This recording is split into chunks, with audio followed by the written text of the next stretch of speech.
Okay, everyone, here's just some quick terminology for you. We have already talked about one of these quite a bit, but this lesson is called parallel and perpendicular lines.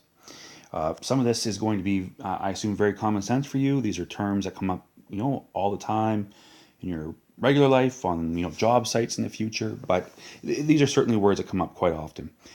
First of all, we have parallel lines, and these are lines that are always the same distance apart. Parallel lines will never cross. Okay, now they do have an indication for these, and that is, so it says a short form way of indication that lines are parallel is to use a symbol of two straight lines.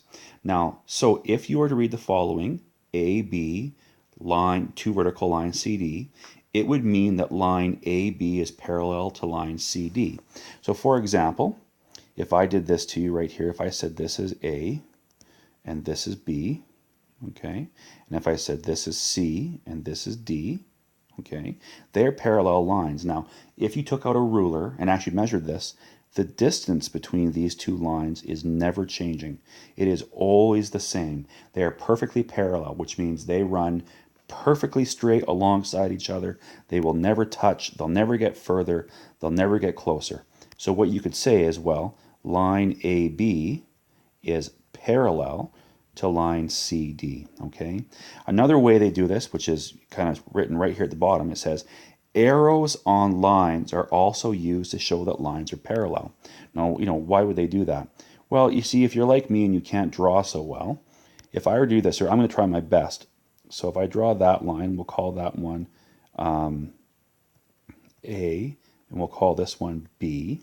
And if I did another line down here, and I call this one C, and I call this one D, well, you can tell very closely that my lines are not perfect. But if I was trying to convey to you, like, despite my terrible drawing, that these lines are parallel, all I'd have to do is put little arrow symbols on there, and you would say to yourself, okay, even though this person can't draw, I need to assume that line AB and line CD are parallel to each other, which means they are perfectly straight, running alongside each other. They do not get closer, they do not get farther away.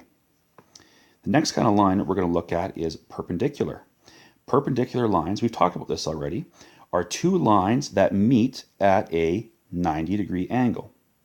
The symbol to show that two lines are perpendicular is this symbol right here. So it's a line vertically, or in other words, straight up and down, and one horizontally or straight sideways.